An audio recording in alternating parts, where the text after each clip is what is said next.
क्या मतलब अनजानी कमर में ध्यान लगा रहे हैं। मत भूलो 3 महीने बाद एग्जाम्स आ रहे हैं। कोई तो कमर दिखाकर फेमस हो जाएगा, पर देख देख कर तुम्हारा कट जाएगा। बुक्स इतनी स्पॉटलेस पढ़ी है जैसे अभी प्रिंट होकर आई हो। सिलेबस इतना बाकी है कि मानो पूरे 12 साल की पढ़ाई हो। आगे बैठा हुआ 1-2 आंसर से ज्यादा नहीं बताएगा। फिर जब एक रात पहले सिलेबस अपने साथ एंग्जाइटी, डिप्रेशन और ट्रॉमा लेकर आएगा। अगर स्ट्रिक्ट इन्विजिलेटर आ गया तो चीटिंग भी नहीं कर पाएगा। और क्या सोच रहे हो, टैलेंट है एक रात पहले सब पढ़ के पास हो जाने का? थोड़ा सा पढ़ ले भाई, वरना गलत फहमी में ही जीता रह जाएगा।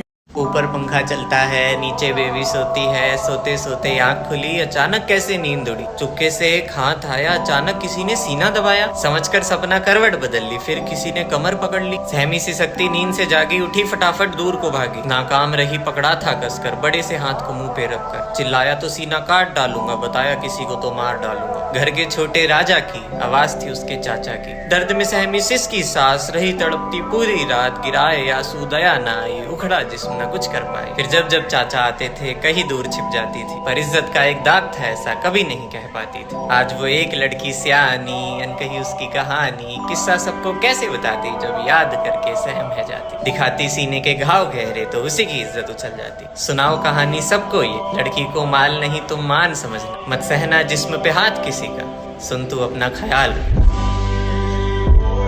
सालों से संजोई प्यारी सी चिड़िया अचानक आंसुओं से रूठ गई। मेहंदी का रंग भी ठीक से नहीं निकला था कि सारी चूड़ियां टूट गई। बहुत चुन चुन कर एक सपना सजाया था, 8 साल के इंतजार के बाद उनसे ब्याह रचाया था। खुशियों के तिनकों से बुना एक आशियाना सजाऊंगा। झूठे थे वो कह कर गए थे कि मैं वापस जरूर आऊंगा। कल की बातों को याद करके मन कहीं खो रहा था। घर के बाहर बैठा पंछी खामोश होकर रो रहा था। अचानक एक कॉल की आवाज आई, उनका दीदार करने के लिए भागी चली आई। कॉल उठाते ही एक अजीब सी आवाज आई और जोर जोर से उनका नाम चिल्लाने लग गई कि माँ समझ गई कि अब उनका लाडला घर वापस कभी नहीं आएगा। उजड़ गया सुहाग, मिट गया सिंदूर। समझ ही नहीं आया कि कैसे यकीन करती कि अब उसका हमसफर कभी उस पे इश्क नहीं जताएगा। सबसे मुश्किल चीज होती है इस दुनिया में अपने हमसफर को खो देना, वो भी तब जब बरसों से किए इंतजार के बाद पल भर में सब कुछ उजड़ जाए। बिग बॉस की रील्स या अंबानी की शादी की कई रील शेयर करी हो, पर देखते हैं इस बहादुरी और प्यार की कहानी को तुम अमर बनाते हो या नहीं। भेज दो सबको ये।